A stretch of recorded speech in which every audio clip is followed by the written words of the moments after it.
Olá, sou a doutora Rogéria Ribeiro Baioc, apresentadora do programa Papo Saudável, junto com o doutor Eudécio. E hoje vamos reprisar duas entrevistas que eu tenho certeza que vocês vão adorar assistir.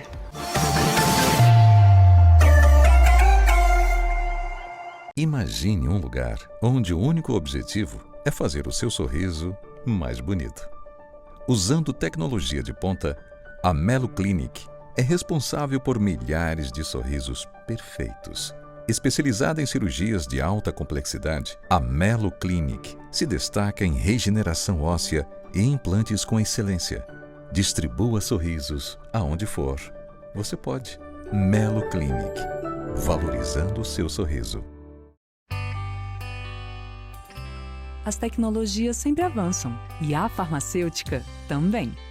Aqui o seu medicamento é tratado da melhor forma. Entregamos um produto de excelente qualidade e um serviço exemplar.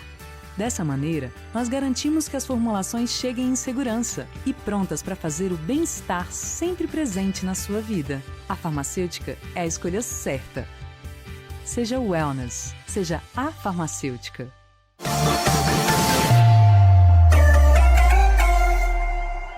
Hoje vamos falar sobre varizes. Muito mais comum do que se possa imaginar. Você tem variz? Na sua família tem alguém que tem variz? Para falar sobre esse tema hoje, nada melhor do que doutora Rogéria, minha parceira, cirurgiã vascular, vai nos apresentar esse universo. Doutora, explica pra gente o que é varizes. Eudécio, eu adoro esse tema e é um tema que eu tenho me dedicado bastante. E a primeira coisa que a gente tem que falar é realmente isso que você perguntou, o conceito. Então, o que são varizes? As varizes dos membros inferiores, porque a gente também pode ter varizes, por exemplo, no esôfago. Então, nós vamos falar de varizes dos membros inferiores. O conceito é bem tranquilo. São veias anormais, tortuosas, dilatadas, que causam uma alteração no funcionamento da circulação venosa. E a incidência é muito maior nas mulheres, mas isso não quer dizer que os homens não tenham varizes e que não estejam preocupados, não é mesmo? E nós sabemos que hoje nós temos cerca de 38% da população em geral sofre com as varizes. Igual a gente estava comentando, por exemplo, você mesmo acabou de relatar que visualizou vasinhos nas suas pernas, não é mesmo? E que você nunca tinha reparado. Então, muitas vezes a gente tem, mas não dá atenção porque não tem sintomatologia. E sabe, eu fiquei meio com... Eu achei ótimo que você trouxe no último programa, então eu trouxe umas imagens aqui para você também, viu? Ótimo. Eu fiquei surpreso, de perceber essas varizes, porque como elas são assintomáticas, nunca passou pela minha cabeça que eu tivesse alguns vasinhos expostos. E eu comecei a pedalar recentemente, eu resolvi depilar as pernas para a prática do esporte. E de repente dei de cara com aqueles vasos, isso me deixou assustado. Você falou, opa, que é isso? Para aí. Que isso? Mas Eudécio, você sabe quem foi a primeira pessoa que descreveu as varizes? Foi Hipócrates. Uau! Exatamente. Hipócrates, que foi o pai da medicina, ele foi o primeiro a descrever a doença varicosa.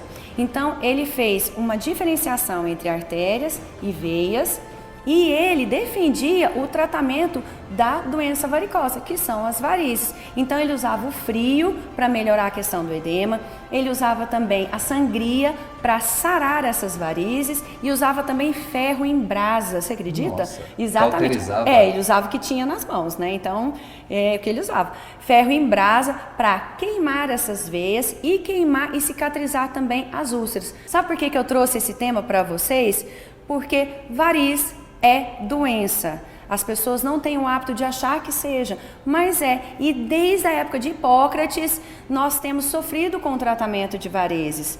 Então, é realmente importante tratar. A gente tem que se preocupar com a doença varicosa. Nós vasculares usamos uma classificação que é universal para nós. Então é CAP essa classificação. O C é a clínica, o E a etiologia, se essa variz, se essa doença é hereditária ou não, a anatomia e o P a fisiopatologia. Bom, eu não vou trazer esse universo aqui para vocês, mas eu vou falar um pouco do C, que é a clínica, e vou mostrar também imagens para vocês, porque eu tenho certeza que vocês vão se identificar com essas imagens, tá certo? Bom, vamos lá. A classificação, ela vai de C0 a C6. A C0 é aquele paciente que chega no consultório com dores, sensação de peso, cansaço, mas não tem doença visível, mas tem sintomatologia. O C1 é aquele paciente que chega com os vasinhos que você detectou na perna, muitas vezes veias reticulares que vão de 1 a 3 milímetros. Já o C2 é aquele paciente que chega com os mesmos vasos, só que esses vasos mais calibrosos, cerca de 3 milímetros. O C3, ele tem também esses vasinhos, eu vou mostrar aqui para vocês, as veias um pouco mais calibrosas, mas já tem edema. Então no C3 a gente já começa a ter um certo grau de complicação. E no C4 nós temos o que? As alterações subcutâneas, como alterações de pele, pigmentação, vermelhidão, coceira, lipodermatoesclerose, que é assim, uma alteração no subcutâneo, e atrofia alba, que é uma coloração brancacenta na perna da gente.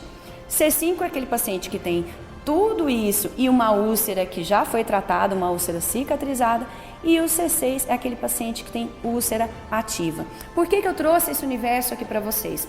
Para vocês verem que a doença varicosa, ela é uma doença que ela é progressiva. Então não adianta você ficar em casa esperando piorar, que as pessoas falam, vou esperar juntar para poder tratar. Esperou juntar? Chega nisso daqui, no C6. As causas de varizes, normalmente essas causas são genéticas, ou seja, o paciente já chega no consultório e ele fala, doutor, eu vim porque a minha mãe veio, porque o meu pai veio, normalmente você vira médico da família, e ele sempre relata, a minha avó tinha variz, o meu tio tinha variz, então já é algo que já foi detectado, ou seja, é uma doença familiar. Tirando isso, nós temos também os hormônios, então nós mulheres temos realmente uma incidência maior, lembrando que eu disse no início da nossa conversa que os homens também tratam.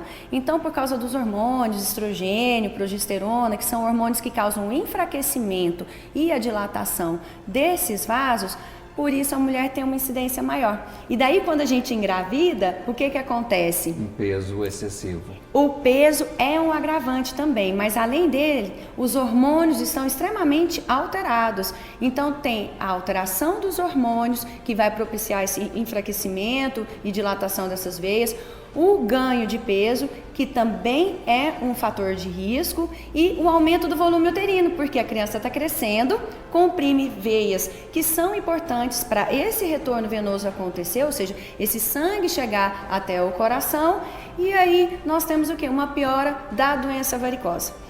Então tem a obesidade, o trauma pode ser um fator também, o sedentarismo é um fator também, e síndrome pós-trombótica. O exercício físico, de alguma forma, ele desenvolve a musculatura, protege mais os vasos. Exatamente. Tem uma inter-relação assim. Sim, o exercício, muitas pessoas perguntam assim, eu posso fazer exercício físico? O exercício físico é importante para a gente ter uma melhora da circulação? Com certeza. Então, por exemplo, para você que faz o exercício físico, o melhor exercício físico para você é aquele que você já pratica. Caso você tenha variz e quer começar a praticar o exercício físico, então faça uma consulta com o vascular. Ele, junto com você, vocês vão decidir o melhor exercício físico, aquele que vai te ajudar. Então, muitas pessoas perguntam assim, musculação dá variz? Musculação não dá variz. Por quê? Faz exatamente isso. Ela faz o que? A musculatura da panturrilha, que a gente chama de bomba de panturrilha, é uma musculatura extremamente forte e que tem que ser fortalecida pela musculação. E daí, essa veia da panturrilha, esse sistema venoso vai trabalhar com uma sobrecarga menor. O sangue vai chegar com mais facilidade até o coração. Então, exercícios físicos como musculação, como subir escada, exercícios ergométricos que vão te ajudar a auxiliar na perda de peso, são sempre bem-vindos. Nossa. E Rogéria, os tratamentos, como é que funciona? Em que estágio é um tratamento clínico? Quando é cirúrgico? Uma vez feito um tratamento cirúrgico, precisa de um acompanhamento? Explica pra gente um pouco sobre esse universo aí. Bom, como que esse paciente chega até nós, aos vasculares, não é mesmo? Eu falo que assim, o paciente chega pela dor, nunca pelo amor. Então é algo que está o quê? Desconfortável, que está incomodando. A sintomatologia, Eudécio, não é comum para todos os pacientes. E quando você não tem dor, você não procura ajuda. Então é por isso que a doença, ela é progressiva. A maior parte das pessoas tem varizes, tem doença varicosa, mas não procura porque não sente nada. Então fala assim, isso aqui é só estética, eu não vou me preocupar. Tô de calça, tá de saia, tô de calça, vestido. né? Tô de vestido longo e tá tudo certo. O paciente que tem sintomatologia, ele procura ajuda médica e aí facilita o nosso trabalho. Quando o paciente não tem, ele já chega pra gente com estágios mais avançados da doença e aí o nosso trabalho, ele se torna mais difícil nesse caso. Então o paciente, ele chega, ele vai fazer o seu check-up vascular igual você. Você detectou que tem os vasinhos na perna, opa, isso é um alerta, mesmo que você não tenha sintomatologia. Será que está na hora de eu tratar? Será que está na hora de eu procurar um cirurgião vascular para fazer essa consulta? Então você vai fazer esse check-up, vai passar por uma consulta clínica, o vascular vai te pedir um Doppler, que é um exame hoje que nos auxilia muito no diagnóstico e também no planejamento de tratamento. E daí, dependendo da classificação que esse paciente tiver, aí nós vamos indicar ou tratamento clínico ou tratamento cirúrgico para esse paciente. Em casos de tratamento cirúrgico, eu lembro que quando a minha esposa fez o tratamento, se falava em laser, eu não sei até onde que vai o laser, onde que vai o procedimento cirúrgico mesmo. Fala um pouco sobre isso também, Rogéria. O tratamento cirúrgico, a flebologia, ela avançou muito ao longo dos anos. Então o laser hoje, ele é algo que nos ajuda bastante. Mas nós temos a cirurgia convencional, o laser, o endolaser, o laser que é o transdérmico, que a gente pode usar no consultório e no centro cirúrgico, a espuma e uma infinidade de produtos que a gente pode estar usando para tratar esse paciente. O mais importante é você saber que você é único e que tem que passar por um planejamento. Então eu queria mostrar para vocês um vídeo extremamente interessante de uma paciente, foi até um acervo do Marcelo, é uma paciente dele, ele que me emprestou. Para quem não sabe, meu marido também é cirurgião vascular e nós trabalhamos juntos, nós somos uma equipe. E é uma paciente que mostra insuficiência primária das válvulas. Então, é uma doença hereditária dessa paciente. Eu tenho certeza que vocês vão se impressionar com esse vídeo. Vocês podem notar que essa paciente, ela está deitada e às vezes estão cheias, estão túrgidas de sangue. E quando se eleva o membro, você vê que essa paciente não tem válvula nenhuma. O sangue praticamente eles vai todo da perna. É um vídeo extremamente interessante e impactante para te mostrar que realmente você precisa se preocupar com a saúde das suas pernas. Mas, Eudécio, a gente podia bater um bate-bola aqui, né? Vamos. Com relação às varizes, o que você acha? Vamos. As perguntas mais comuns que as pessoas fazem no consultório. Eu tenho umas curiosidades interessantes sobre isso. Primeiro, vocês mulheres adoram salto alto. O salto alto agrava ou indifere? Mito, o salto alto não dá variz. O salto sério? alto não causa variz, mas para quem tem dores nas pernas, sensação de peso, cansaço, aí sim você pode ter sintomatologia, da mesma forma que a rasteirinha. Mas o importante é, a mulher deve se preocupar com saltos extremamente altos, acima de 7 centímetros, porque aí nós vamos ter complicações ortopédicas, mas não vasculares. Não vascular. Não. E a questão de cruzar as pernas? Fazer pressão sobre as pernas. Nossa, isso é uma constante no consultório. Mesmo a gente falando que não tem nada, não existem relatos falando que cruzar as pernas causa varizes, mas as pacientes sempre chegam assim, mas é aqui, eu fico cruzada, eu fico de olho. É porque é algo que elas visualizam e incomoda. Agora, o sedentarismo, ficar muito tempo sentada na mesma posição e muito tempo em pé, isso sim é um fator de risco para varizes. Sim. E outra coisa, tomar sol. O sol, quem gosta de tomar sol, ele afeta alguma coisa com relação a varizes? Para quem faz procedimento, o sol a gente fica mais preocupado com quem faz procedimento. Então, esse paciente que acabou de fazer uma escleroterapia, uma aplicação ou fez uma cirurgia, esse paciente ou essa paciente não vai poder tomar sol, porque senão vai manchar. E normalmente as pessoas se preocupam com o fator estético também da doença, né? O importante é a gente falar que variz, ela é uma doença com comprometimento estético. É isso que a gente tem que desmistificar sobre as varizes. Tem duas coisas assim que me chamam a atenção. Primeiro, que a variz ela tem um volume. E se a pessoa que tem a variz tem cabelo e quer fazer depilação, há um risco, ou o simples fato de esbarrar ali, bater em alguma sei lá, bater num objeto qualquer, pode sangrar com mais facilidade, é mais susceptível. Que riscos que a gente corre, né, diante de... Depende do calibre do vaso. Esse vaso que quando você esbarra e acaba rompendo e acaba sangrando, são varizes bem calibrosas. Agora, fazer depilação, cera quente ou laser, isso não tem problema para quem tem variz. Só tem que tomar cuidado com a mão da pessoa, porque o trauma sim pode ser desconfortável. Já com lâmina já é mais perigoso. Para quem tem vaso calibroso, sim. Aí tem que tomar cuidado. Até porque é frágil, né? Exatamente. A pele fica extremamente fina. E outra coisa que eu queria muito comentar com vocês, o fator psicológico que a variz gera. Porque isso é extremamente importante. O que acontece? Por exemplo, eu vou contar para vocês o caso de uma paciente, é um caso rapidinho, é uma paciente de 65 anos e ela nunca fez tratamento de variz, me procurou há pouco tempo para tratar.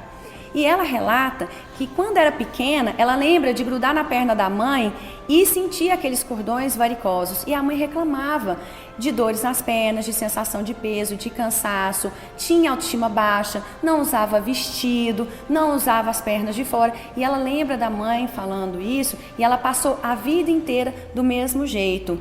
Ela se sentia desconfortável quando mostrava as pernas, então ela sempre cobria as pernas. Como a sintomatologia não era algo que a incomodava, ela foi deixando passar. E ela ficou viúva, nunca arrumou um namorado porque ela não queria mostrar as pernas. Se tivesse o constrangimento de mostrar as pernas para o namorado. Então, variz, além dela ser uma doença, ela baixa muito a autoestima de qualquer pessoa. E é algo que a gente tem que levar muito em consideração.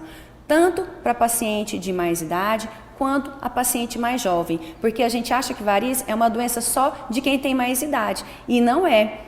Ela afeta bastante a estética, muito mais do que se possa imaginar. Eu conheço pessoas que não põem saia a preço nenhum, e eu achava que era exagero, até que um dia viajando com uma amiga, a gente foi para um clube, e aí não tem jeito, né? Você vai no clube, você expõe as pernas mesmo, por mais que seja maiô, um short, né, quando é um constrangimento maior, mas ali vai expor.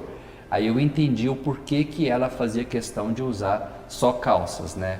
E a gente quer queira, quer não queira, a gente acaba, às vezes, que é muito próximo, a gente nunca tinha visto, quando vê, aquilo chama atenção. Realmente o comprometimento estético é uma realidade, não, né? E as pessoas acabam perguntando, que gera ainda mais desconforto para paciente que tem variz, entendeu? Então, assim, a pessoa realmente ela deve tratar, independente da idade. Todo mundo pode ficar livre das varizes.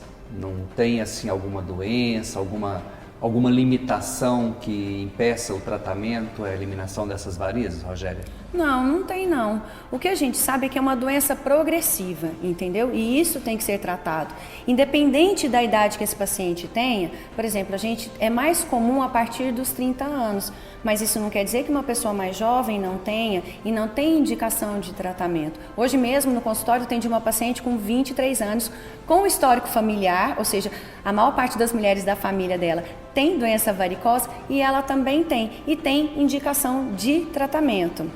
Então isso a gente tem que se preocupar.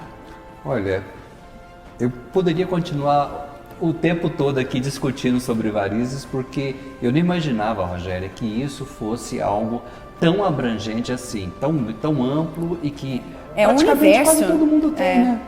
O que eu gostaria de deixar aqui para vocês, nesse nosso papo saudável, é que realmente varizes é uma doença que tem um comprometimento estético. Não fique só preocupado achando que é apenas estética, deve ser tratado. Então, não deixe juntar, não acredite no que as pessoas falam, os leigos falam muito isso, né? Ah, não, deixa juntar, não trate porque elas voltam, não faça o tratamento cirúrgico porque você fica muito tempo deitado e fora do mercado de trabalho. Então, a flebologia estética, ela tem avançado bastante.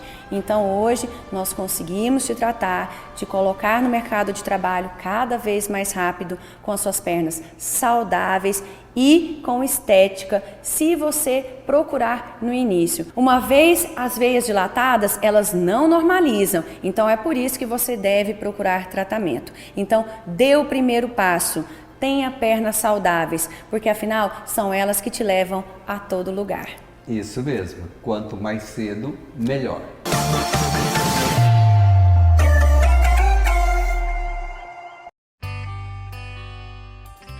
As tecnologias sempre avançam e a farmacêutica também. Aqui o seu medicamento é tratado da melhor forma. Entregamos um produto de excelente qualidade e um serviço exemplar. Dessa maneira, nós garantimos que as formulações cheguem em segurança e prontas para fazer o bem-estar sempre presente na sua vida. A farmacêutica é a escolha certa. Seja wellness, seja a farmacêutica. Imagine um lugar onde o único objetivo é fazer o seu sorriso mais bonito. Usando tecnologia de ponta, a Melo Clinic é responsável por milhares de sorrisos perfeitos.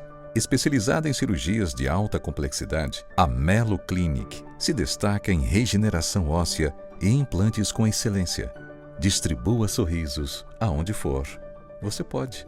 Melo Clinic, valorizando o seu sorriso.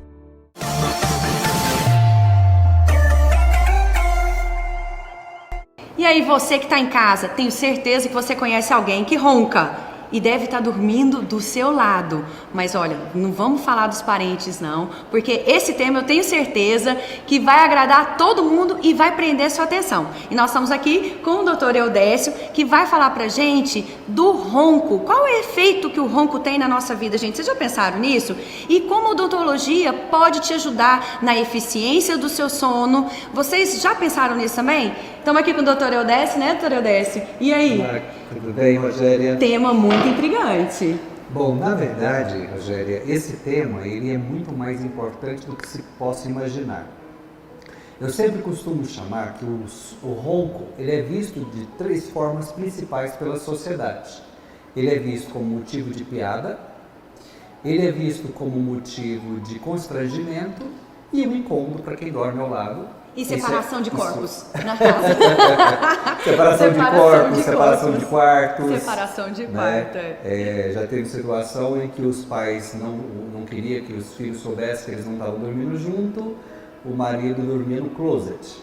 Meu Deus. Né? Colchão no chão no closet, numa mansão maravilhosa, e ele dormia no chão no closet para os filhos não saberem que ele não dormia com a mãe, porque o barulho incomoda muito. E o barulho do ronco é isso mesmo, ele atrapalha muito, ele gera muitos transtornos de relacionamento, transtornos sociais. Só que sabe, Rogéria, não é o pior. O ronco nada mais é do que o alarme. O ronco é um aviso, é uma defesa do organismo avisando que alguma coisa não está correta, que o corpo está sob ameaça. E essa ameaça, que é o pior, é a apneia obstrutiva do sono. É quando as pessoas param de respirar por alguns segundos e de repente aquele famoso movimento, né, de estar engasgando, de estar afogando, engolindo fôlego. Né? Recentemente a gente tem ouvido falar muito sobre crise de pânico, ansiedade, sono leve, depressão, qualidade de sono ruim. A pessoa que não consegue prestar atenção, a tendência de irritação, de explosão. Você mal conversa com a pessoa, ela está explodindo, está dando uma resposta, não consegue uma boa concentração, não consegue um bom processo de aprendizagem no sono. Tudo isso é apneia, são efeitos da apneia obstrutiva do sono. E a apneia é um problema terrível. Por quê? Vamos entender bem como é que é o sono.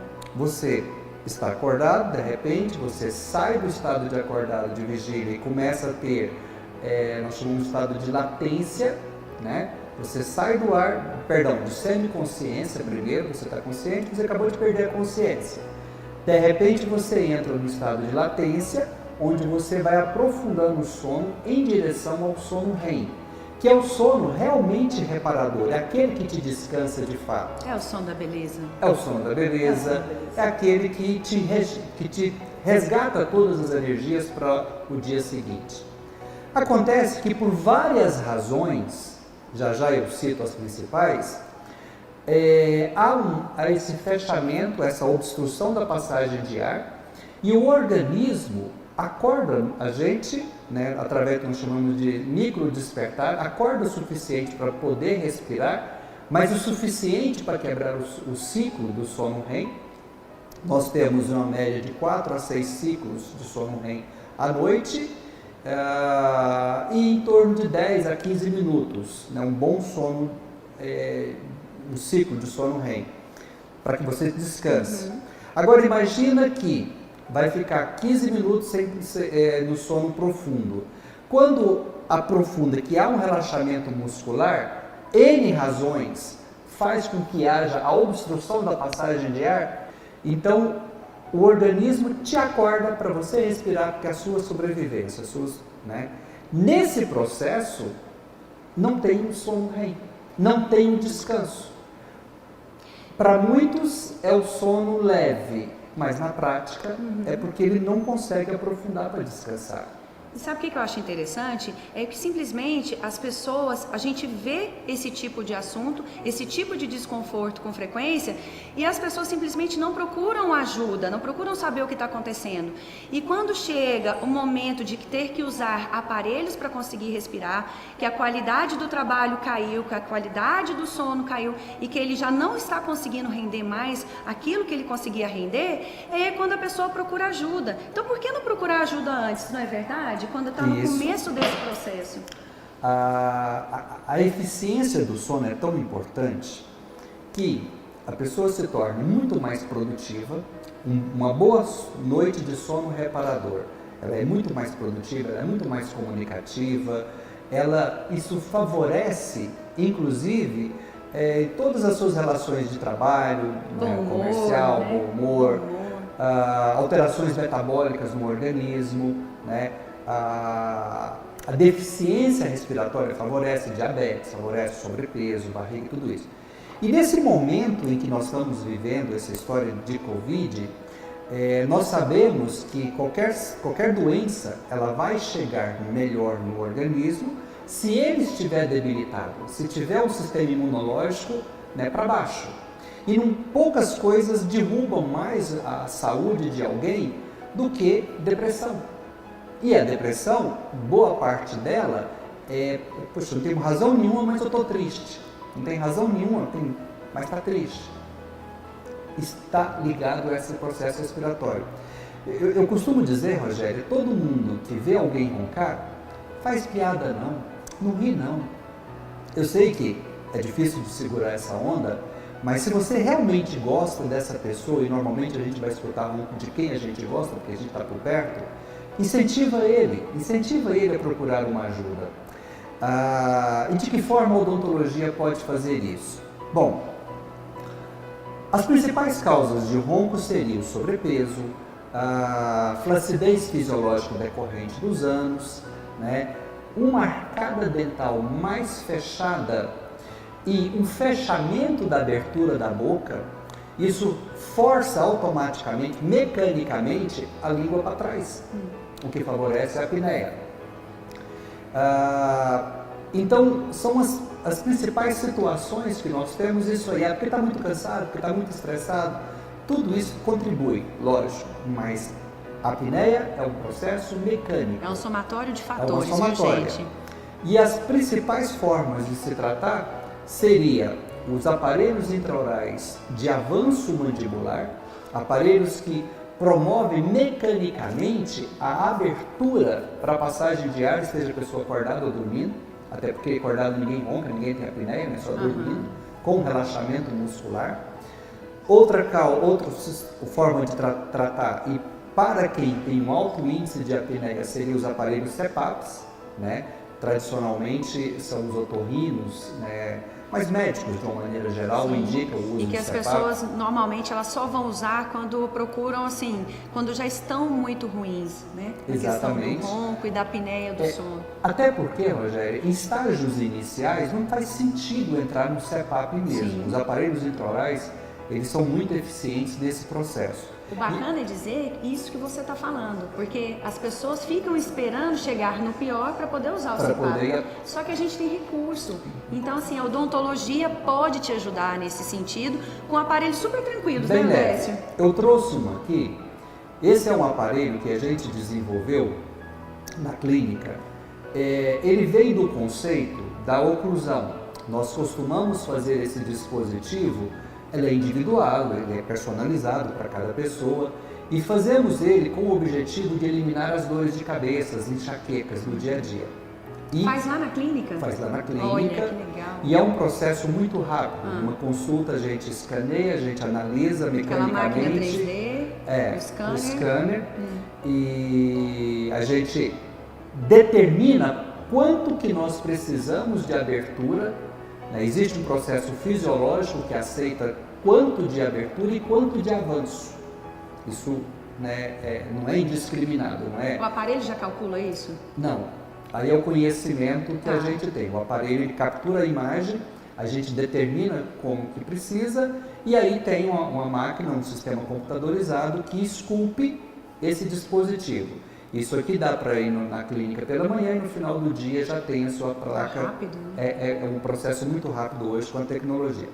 Então, mecanicamente, isso aqui é uma peça que deve pesar alguma coisa em torno de 20, 30 gramas no máximo, super, super leve, que as pessoas podem viajar.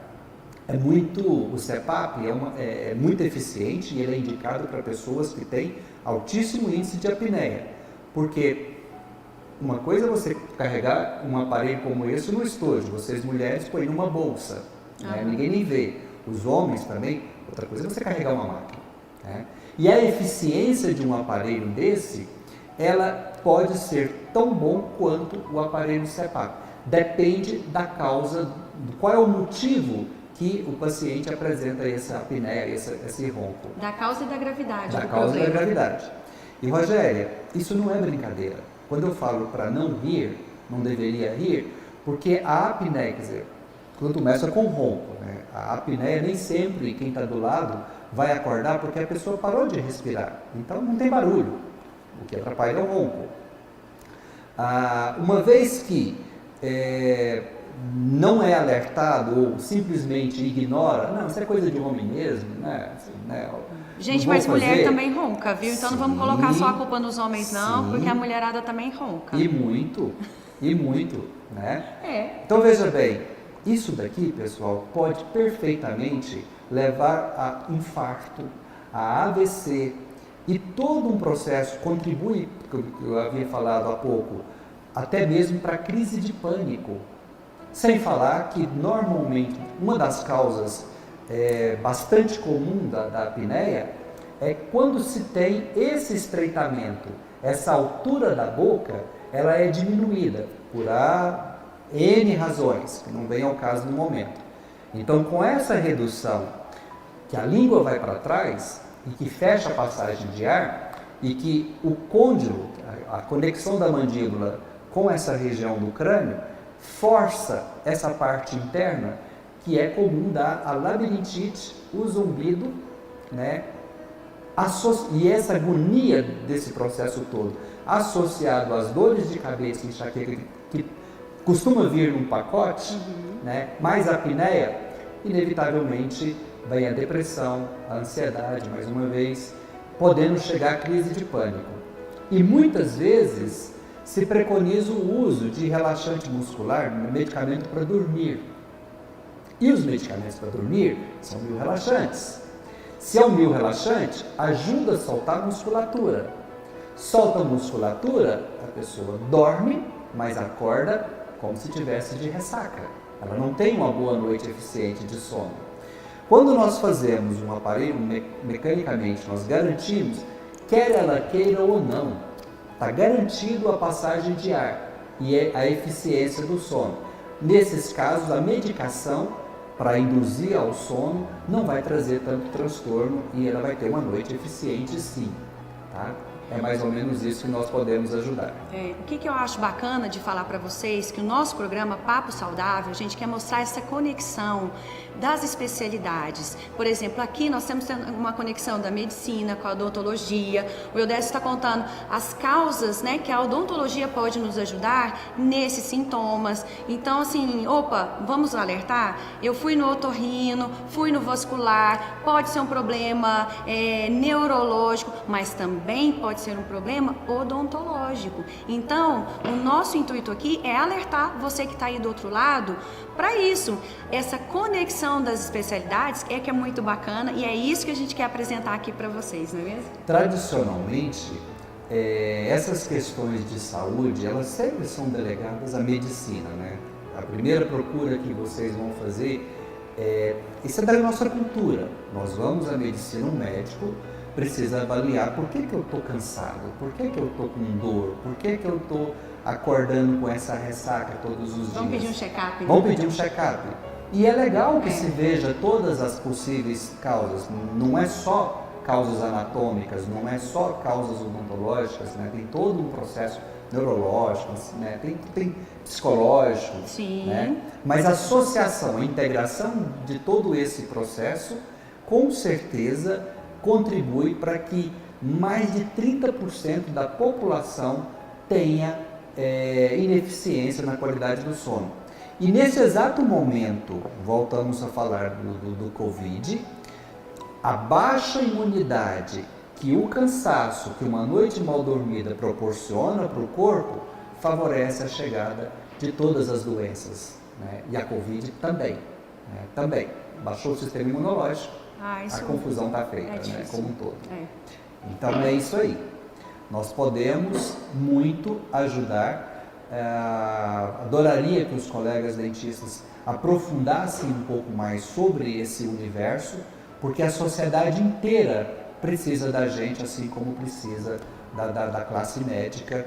É imprescindível, né? Nós podemos te ajudar bastante, acredite. E a associação, o paciente só tem a ganhar, não é mesmo? Se associar à medicina, à odontologia, então é você que sai ganhando. Então espero que você tenha gostado, né, do nosso alerta.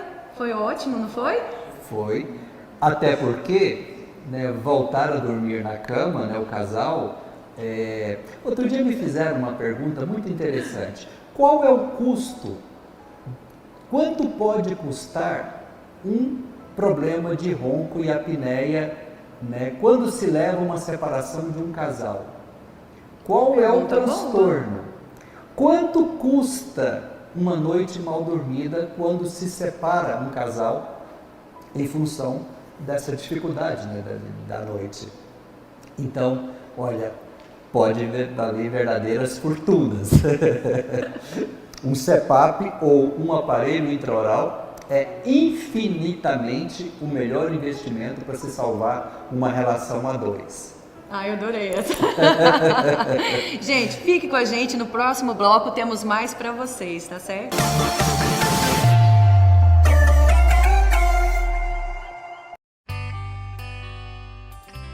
As tecnologias sempre avançam e a farmacêutica também.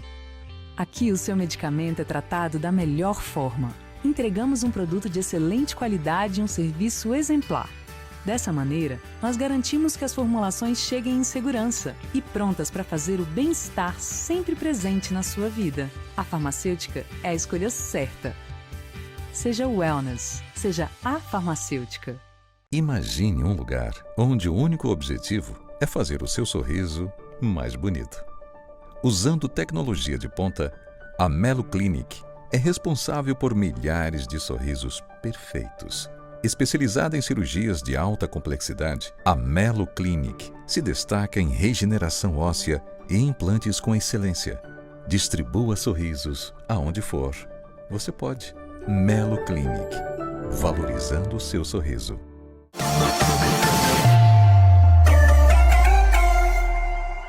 Vamos ter um papo legal aqui com a minha querida doutora Rogéria Baiocchi. Ela vai falar pra gente sobre trombose venosa profunda.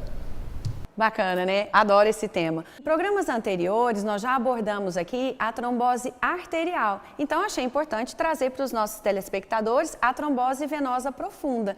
Então, gente, da agora em diante, tudo que eu for falar para vocês vai ser relacionado à veia, ok? E não à artéria. Ótimo. Mas, afinal de contas, o que é trombose, Rogéria? Bom, importante a gente explicar o seguinte, trombose nada mais é que a formação de um coágulo que acontece dentro da veia. Se você cortar a pele, vai sangrar, não vai? Sim. E daí, esse sangramento logo forma uma gelatina. Eu gosto muito de explicar assim, fica mais fácil para as pessoas entenderem. Essa gelatina, ela é mole, ela é friável. Se você passa a mão nela, o coágulo se dissolve. Mas se você deixa, o que ele acontece? Ele vai endurecendo e vai ficando bem duro no local, de difícil retirada. A ponto de virar uma casca, né? Uma crosta, exatamente. Crosta. E é isso que acontece. Então, trombose nada mais é que a formação de um coágulo, que pode dar numa artéria ou numa veia, que é o caso que a gente está conversando aqui. Agora imagina se esse coágulo que está ali gelatinoso, meio mole, ele desloca desse local e vai parar em outro local do nosso organismo. Por exemplo, no pulmão. O que isso vai causar? Embolia pulmonar. Então, a embolia nada mais é que um coágulo que sai do local de origem e vai parar obstruir num outro lugar. E por que é importante a gente estar falando sobre isso? Porque tromboembolismo venoso é a principal causa de morte evitável em pacientes hospitalizados. E a trombose, ela pode acontecer também, pode ser parcial e pode ser total. E ela acontece mais nos membros inferiores, mas também isso não quer dizer que não possa acontecer em outros locais. Aham. E quais são os sintomas mais comuns, Rogéria?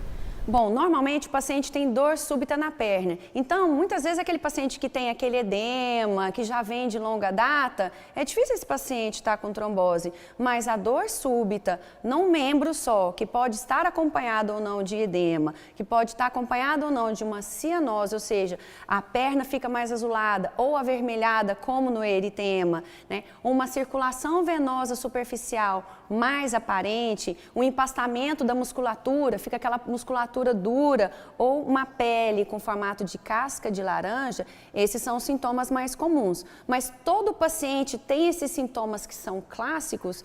Não. Chega às vezes paciente no consultório que tem dor súbita na perna ou uma dor leve no membro e procura ajuda, procura na consulta, né, para ver se está com trombose ou não. Esse paciente que não tem uma sintomatologia clássica é um paciente que a gente não pode deixar passar a investigação dele. Ô Rogéria, e assim, tem perfil, tem hábito, estilo de vida, alguma coisa que, ou história familiar que favoreça com que algumas pessoas precisem preocupar mais do que outras?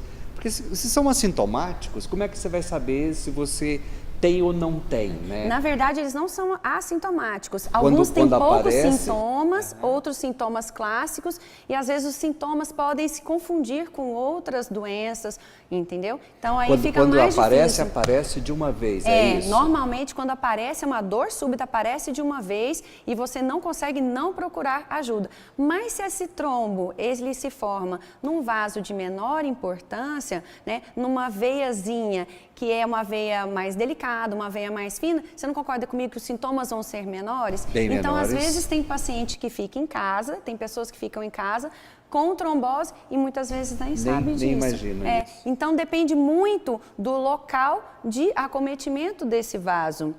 E existe alguma maneira de prevenção, controle, ou é só após a manifestação de sintomas que se vai atrás? Como é que funciona isso, Rogéria? Na verdade, a gente se preocupa muito com fatores de risco, que foi o que você estava me perguntando. Então, assim, um paciente acima de 65 anos, ele tem um risco maior para a formação de trombo? Tem. E, normalmente, um paciente acima dos 65 anos, quando chega no consultório com sintoma de trombose, que não tem outro fator de risco qualquer, aí nós preocupamos com câncer. Muitas vezes, o primeiro sinal de um câncer, em qualquer lugar, né, a manifestação primária é uma trombose venosa profunda. Já um paciente de menos idade, um paciente mais jovem, nós preocupamos com trombofilia, que é uma causa hereditária. Então, esse paciente vai passar por uma investigação. Outros fatores também muito importantes: obesidade, cirurgias prolongadas, trauma, gravidez, puerpério, tabagismo, obesidade, sedentarismo, varizes. Então, você vê que nós temos uma infinidade de fatores de risco, né, que são fatores de risco, que são comuns do público em geral, que podem levar à trombose. E que as pessoas normalmente nem se dão conta, né? Que as nem pessoas normalmente nem se dão conta. Mas aquilo que que os olhos vê, o coração sente. Ou seja, no caso das varizes, né, isso chama mais a atenção. Eu tive uma passagem bonita, né? Você falando, e é inevitável que eu relembre isso, desculpa, porque é um pouco meio emocionante. Eu assisti a passagem do meu avô, ele teve uma embolia pulmonar no hospital, eu segurando os braços dele. Ele simplesmente caiu para trás, arroxeou o rosto todo, caiu e foi embora, né? E aí, pela descrição, era uma embolia pulmonar que ele teve naquele momento. E ele estava, né, internado, estava hospitalizado, passando por isso. E isso que você fala, me desculpe, mas foi inevitável eu lembrar, porque eu tive algo que me trouxe uma emoção muito grande, mas infelizmente me fez lembrar. Mas isso aconteceu, né? E o interessante, por exemplo, no caso do seu avô, a gente chama de gênese do trombo, que é a tríade de Virchow. Então, a gente tem um estado de hipercoagulabilidade, ou seja, um sangue um pouco mais viscoso, uma chance maior de coagulação. Pode ter lesão endotelial e, no caso do seu avô, a estase venosa, que a gente preocupa muito. Então, é uma das preocupações também nesse período de pandemia. As pessoas estão ficando mais quietas, mais paradas, né, sem se movimentar tanto. Então, estase venosa é o sangue passar de forma bem lenta na sua veia. E aí a chance de formar um trombo é maior. Então, provavelmente você vê, seu avô já tinha os fatores de risco: idade, comorbidade, porque estava internado por algum motivo de doença, a internação, a hospitalização, né, e a estase venosa. Então, só aí nós já temos 4 fatores de riscos importantes para a formação de trombo. E foi um processo tão rápido que não deu tempo nem de assistência médica chegar no quarto.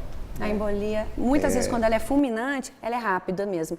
Toda embolia pulmonar mata? Nem toda, mas pode matar? Com certeza. E pode ser evitável?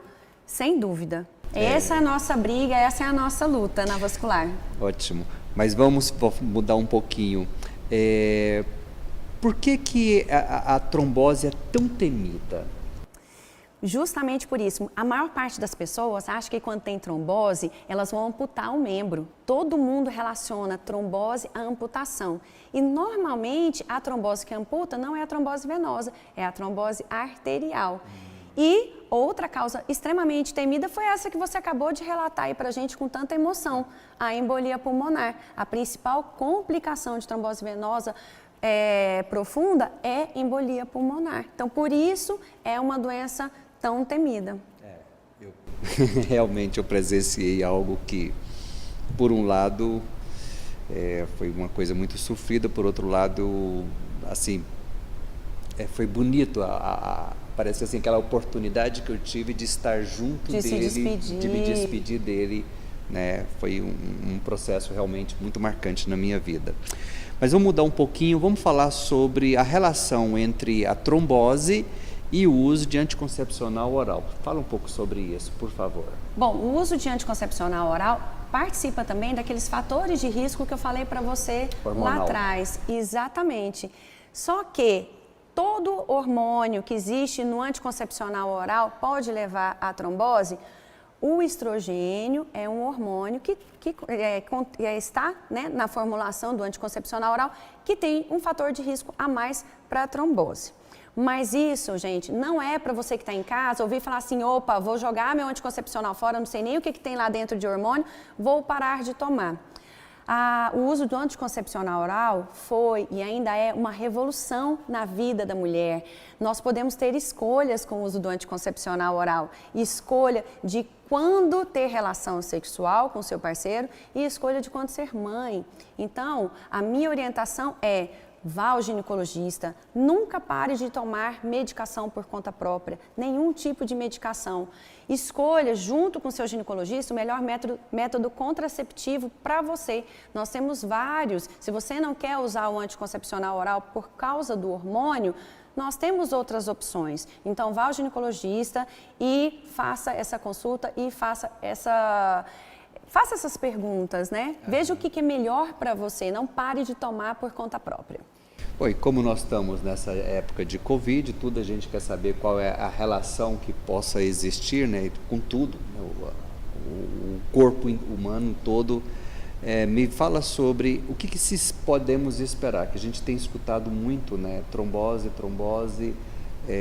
com pacientes que são internados, o paciente sai do tratamento da Covid, toma anticoagulante injetável. Fala um pouco sobre isso pra gente, por favor, Rogéria. Tá. O Covid é uma doença nova e cada dia a gente aprende muito com ela. E os sintomas vão aparecendo, vão avançando e vão se agrupando aos sintomas que a gente tem antigamente, né? Os sintomas mais antigos, vamos dizer assim. Então, antes a gente achava que o Covid, ele causava apenas uma síndrome respiratória. Hoje já sabemos que além de respiratória, pode causar também neurológica, renal, hematológica e vascular. Então vamos pegar esses pacientes e vamos dividir em dois blocos. Aquele paciente que está internado em UTI, hospitalizado grave, e aquele paciente que tem Covid e fica em casa. Pegando esse paciente que está hospitalizado e que está grave, você não concorda comigo que esse paciente já é um paciente com vários fatores de risco? Ele já está grave, ele tem comorbidade, ele tem Covid, ele está sem movimentação. Ele está sem movimentação. A gente não sabe se teve uma injúria vascular ou não externa, porque interna está tendo por causa do Covid. Esse paciente, então, é um paciente que tem que usar anticoagulante, porque o Covid, Eudécio, o que ele faz? Ele provoca uma hipercoagulabilidade mesmo nos vasos mais extremos do alvéolo pulmonar. Então, é por isso que hoje as pessoas falam tanto dessa trombose e ficam tão preocupados. Além disso, quando ele provoca esse estágio de hipercoagulabilidade no nosso corpo, nós vamos ter a liberação de dímero D, que é um produto de degradação da fibrina. Então, quando a gente testa dímero D no paciente, esse dímero D está alto, isso é um alerta para nós médicos que esse paciente ele tem uma chance maior de fazer uma trombose, entendeu? Além disso, nós temos também uma tempestade de citocina acontecendo no mesmo momento. E é um processo inflamatório muito grande e a liberação de grande quantidade de citocina leva também à lesão de endotélio. Então, é por isso que esse paciente que está internado, ele deve sim estar em uso de anticoagulante e ele deve muitas vezes quando sair da UTI, for para o quarto e porventura estiver bem e for para a sua casa, continuar com esse acompanhamento. Já aquele paciente que está em casa, nem sempre é um paciente que vai ter necessidade do uso de um anticoagulante injetável ou oral. O importante é não se desesperar, gente. Em vigência de Covid, estou com Covid, acalma, procura um médico, um pneumologista, um familiar que seja médico que você confie, um infectologista. Cada caso é um caso, esse profissional ele vai te orientar para o que seja melhor no seu caso. E o que é mais importante também é procure imediato, porque hoje essa história de procurar, de deixar agravar, deixa passar, né? Deixar ver um processo caracterizar mais forte, fazer com que os sintomas manifestem de uma maneira mais forte, não. Nesse exato momento, eu acho que a precocidade no sentido de tratamento, no sentido de intervir, é de extrema importância, tá? Não deixa para depois, não. Minha querida, chegou o final do nosso prato de hoje, mas com certeza estaremos aqui. E temos muito mais, e temos muito o que dizer e informar para vocês.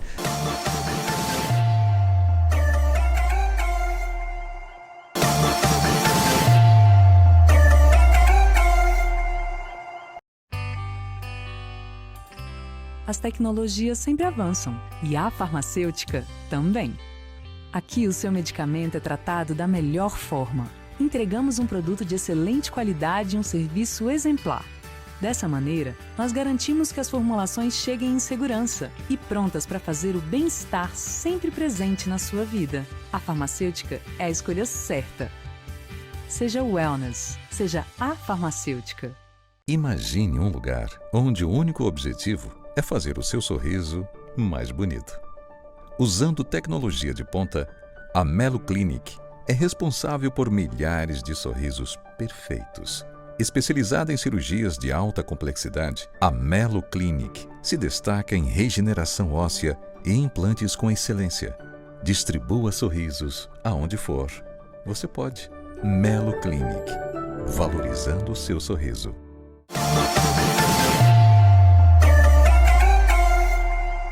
Espero que tenham gostado do programa de hoje, de ver essa reprise. Eu tenho certeza que vai fazer bastante diferença no dia a dia de vocês. Estão nos seguindo nas redes sociais? Caso não estejam seguindo, nos sigam. Programa.Papo Saudável. Esse é o nosso endereço no Instagram. E Programa Papo Saudável no YouTube. Até o nosso próximo programa. Fiquem com Deus.